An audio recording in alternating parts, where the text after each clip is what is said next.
Bonsoir à tous et bienvenue dans ce point de l'actualité. Le président de la République poursuit sa visite d'État dans le Moronou après Ara hier. Aujourd'hui, il a animé un meeting en bateau. Les populations de ce département de la région se sont mobilisées pour accueillir le chef de l'État. Une forte mobilisation pour saluer les actions qui vont impulser le développement de la localité, comme à Ara. Alassane Ouattara a fait le point des actions déjà réalisées et celles en cours avant d'annoncer les projets à venir pour le bonheur des populations de Mbato. Il n'a pas manqué aussi de l'appeler à la cohésion sociale. Je vous propose un extrait de son intervention au meeting de Mbato ce matin. Chers frères, chères sœurs, comme je l'indiquais tout à l'heure, les visites d'État que j'entreprends m'offrent l'occasion de faire le point de ce qui reste à réaliser pour améliorer le quotidien de nos concitoyens. C'est aussi l'occasion de vous faire bénéficier davantage des fruits de la croissance, car je sais que le département de Bato et toute la région du Moronou ont connu de nombreuses années de léthargie. Ainsi, depuis 2011, nous avons procédé à des investissements importants dans le secteur de l'électricité, faisant ainsi passer le taux de couverture de 55% en 2011 à 89% en mi-juin 2020. Oui, les travaux d'extension du réseau électrique de Bato sont en cours de réalisation, comme vous l'avez souhaité, ainsi que l'électrification de plusieurs localités.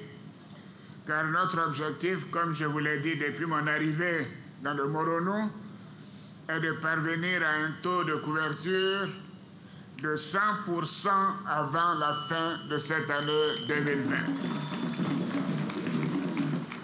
Et dans ce cadre, nous avons procédé ce matin avec l'inspecteur général d'État à la mise sous tension de l'extension du quartier Akwessé de 1300 habitants, voyez-vous, à qui nous avons donné la lumière ce matin. De nombreux investissements ont également été entrepris dans le secteur des infrastructures routières avec la réhabilitation de la route Bongwanou-Mbato de 31 km et de 5 km de voirie dans la ville de Mbato, dans le cadre de cette visite. Les secteurs de l'eau potable, de la santé et de l'éducation ont eux aussi fait l'objet d'importants efforts, tout comme l'autonomisation des femmes et l'emploi des jeunes. Et je sais que la question de l'eau potable est une préoccupation importante des populations et vous pouvez compter sur moi pour trouver une solution très rapidement. Le président de la République poursuit sa visite d'État dans la région du Moronou ce matin. Il était en bateau. Dans le reste de l'actualité, au Mali, les travaux ont repris ce vendredi matin à Bamako pour les participants aux concertations nationales sur la transition malienne. Une transition qui doit mener le pays à de nouvelles élections après le coup d'État du 18 août dernier contre le président Ibrahim Boubacar Keïta. Le projet de charte de la transition est proposé par le comité d'experts. C'est un document de base du travail à amender et à améliorer. Au total, il y a 33 articles. L'article 4 est sans doute l'un des plus importants. Il parle des candidats aux fonctions de président de transition. Il est proposé aussi un Premier ministre, un gouvernement de 25 membres au plus et une durée de la période de transition de 2 ans.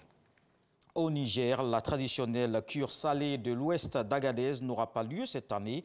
Elle devait commencer le 19 septembre. Les autorités ont annoncé ce jeudi l'annulation du rendez-vous à Ingal en raison de la situation sanitaire. C'est un rendez-vous qui rassemble généralement des milliers d'éleveurs pour fêter la fin de la saison des pluies. C'est l'occasion de concours de beauté, de courses de chameaux. La cure salée avait repris en 2010 après avoir été interrompue 3 ans en raison de la rébellion armée Touareg dans la zone. Le Niger est relativement peu touché par le nouveau coronavirus avec officiellement un peu plus de 1100 cas de contamination pour 69 décès. L'armateur japonais du navire à l'origine du Marée Noire au large de l'île Maurice s'engage à débourser l'équivalent de 8 millions d'euros, une contribution à la dépollution du littoral. Le navire avait heurté le 25 juillet un récif de cette île de l'océan Indien. Au moins 1000 tonnes d'hydrocarbures échappés de ses flancs. L'armateur et le japonais et le gouvernement japonais ont déjà envoyé sur place des experts pour évaluer l'impact de cette pollution sur les coraux de l'île Maurice. La compagnie souligne que cette aide financière est distincte des demandes de dédommagement des autorités de l'île Maurice. Leur montant reste donc à déterminer. Tout de suite, à suivre l'info régionale et je vous donne rendez-vous à 20 h pour le journal.